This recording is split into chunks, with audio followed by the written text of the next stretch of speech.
Hello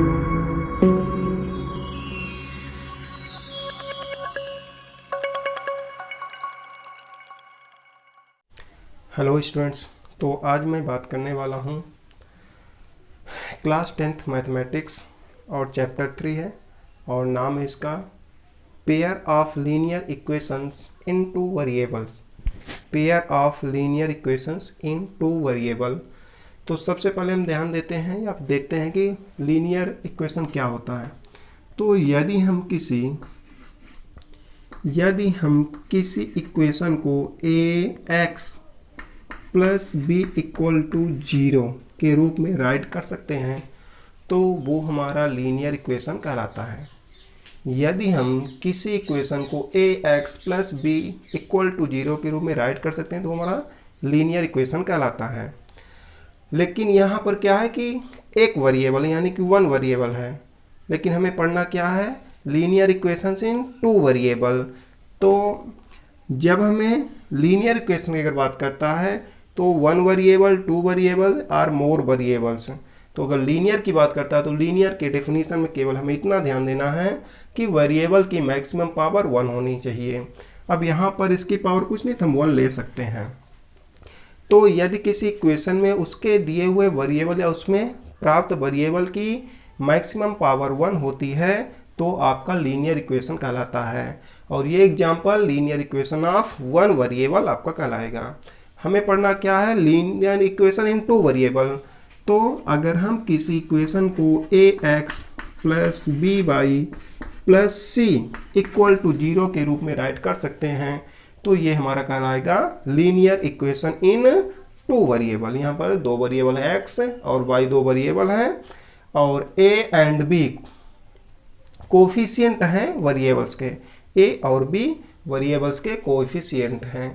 तो ये हमारे लीनियर इक्वेशन हुए, ये linear equation in one variable और ये हुआ हमारा linear equation in two variable.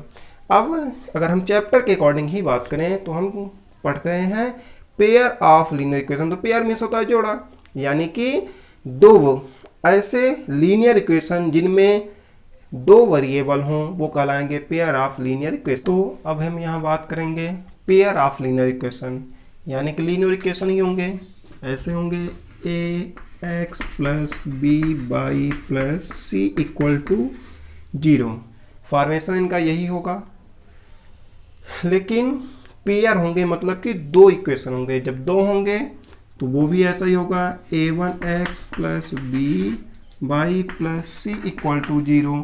और जब हमारे पास दो लीनियर पेयर होंगे तो उन्हें डिफाइन करने के लिए ये एक अलग इक्वेशन है और ये एक अलग इक्वेशन है।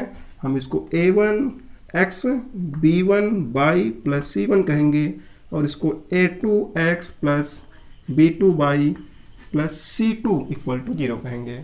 क्योंकि दो इक्वेशन होंगे तो हमें उनको और डिफाइन करना पड़ेगा कि कौन पहला है और कौन दूसरा है। x और x, y और y ये दोनों चीज़ें सेम होनी चाहिए, यानी कि वेरिएबल शुड बी सेम। क्योंकि अगर वेरिएबल अलग अलग होंगे तो फिर वो पेयर नहीं कहलाएगा। जैसे आप समझ सकते हैं कि यदि हम एक जोड़ी स्लीपर लेते हैं यानी कि वन पेयर ऑफ स्लीपर, तो it is must both should be slipper. अगर हम एक जूता और एक स्लीपर लेते हैं तो ये पेयर नहीं कहलाता है, इसलिए यहाँ पर इनका वेरिएबल का सेम होना मस्ट है। a1 क्या है, कोएफिशिएंट ऑफ x, मतलब ये कोई एक संख्या होगी। b1 कोएफिशिएंट ऑफ y, इसी तरीके से a2 coefficient of x, b2 coefficient of y and c1 c2 हमारे कोई नंबर हो सकते हैं। यहाँ पास a, b and c are real numbers, a, b और c रियल नंबर्स होने चाहिए। a, b और c रियल नंबर्स होने चाहिए और एक ही इक्वेशन में a और b दोनों 0 नहीं होने चाहिए। a and b should not B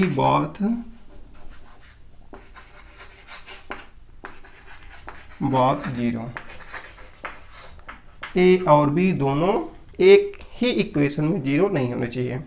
और ए और बी एक ही इक्वेशन में जीरो नहीं होने चाहिए। इसे हम मैथमेटिकल स्टेटमेंट के रूप में बोलते हैं A square plus B square does not equal to zero.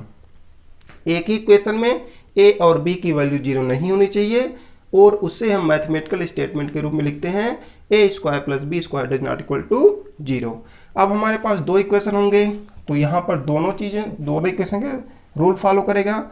तो हम कहेंगे A one square plus B one square does not equal to zero and A two square plus B two square does not equal to zero. क्यों? क्योंकि हमारे पास दो equation होंगे और दोनों में ए और बी दोनों साथ साथ जीरो नहीं होने चाहिए। क्योंकि अगर यहाँ पर ए और बी दोनों जीरो हो गया तो क्या होगा? 0x plus 0y plus C equal to zero. और यहाँ पर ए बी एंड सी क्या है? रियल नंबर है। तो अगर हम सी के स्थान पर कुछ भी ले लेते हैं, चलो हमने 5 ले लिया, तब ये क्या शो करेगा? 0x यानी 0, 0y यानी कि 0, मीन्स बचा क्या? 5 इक्वल टू 0, जो कि एक फॉल्स स्टेटमेंट है।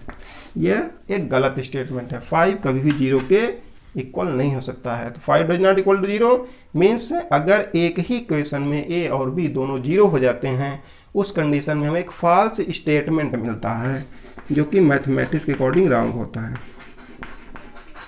तो इसलिए हम कहते हैं कि एक ही क्वेश्चन में हमारे दोनों कांस्टेंट यानी कि दोनों की वैल्यू 0 नहीं होनी चाहिए।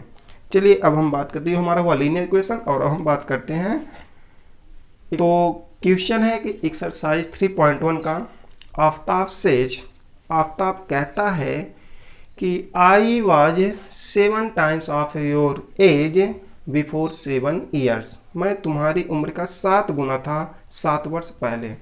यहाँ पर दो चीज़ें हैं। वो अपनी लड़की से बोलता है कि मैं तुम्हारी एज का 7 गुना था 7 वर्ष पहले। तो दो चीज़ें हैं, एक है आफ्ताब, दो लोग हैं, एक आफ्ताब है और एक उसकी लड़की है। तो first question, let the age of Aftab be x year. मान लेते हैं कि आफ्ताब की एज क्या है? x ईयर्स है। And age of his daughter be Y years. और मान लेते हैं कि उसके लड़की की एज बाई ईयर्स है। देन यहाँ पर क्वेश्चन में बोला है कि find the geometrically representation and algebraically representation of the equation. यानी किसी भी इक्वेशन को हम दो प्रकार से शो कर सकते हैं।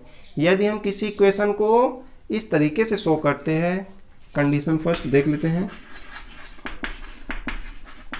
कंडीशन फर्स्ट में क्या बोलता है कि 7 वर्ष पहले, मीन्स वो भी 7 साल का कम था और उसकी लड़की भी 7 साल की कम थी। दोनों की उम्र में हम 7 साल घटा देंगे। बोलता है कि मैं तुम्हारी एज का 7 टाइम्स था, ये उस 7 टाइम्स था। तो हम मल्टीप्लाई इधर कर रहे हैं। क्यों? क्योंकि हम दोनों को इक्वल टू शो करना चाहते हैं कि दोनों इक्वल हो जाएं। और बोलता है कि मैं ज़्यादा था, तो जब हम इसको मल्टीप्लाई कर देंगे तो दोनों आपस में इक्वल हो जाएंगे।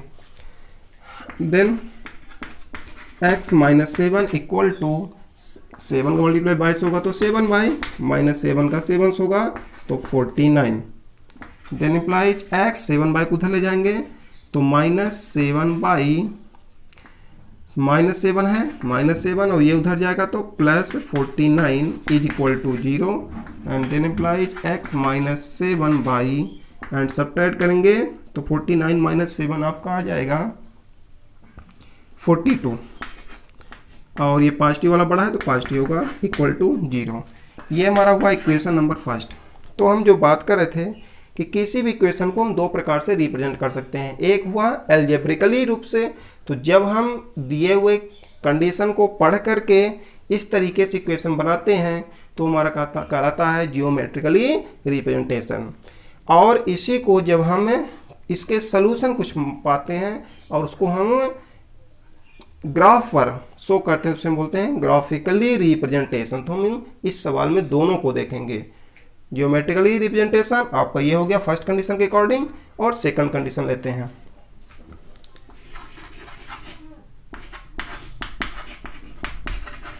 कंडीशन नंबर सेकंड, उसमें क्या बोलता है, after 3 years I will be 3 times of your age. वो अपनी लड़की से बोलता है कि after 3 years I will be 3 times of your age, मतलब कि 3 वर्ष बाद मैं तुम्हारी उम्र का 3 गुना हो जाऊंगा।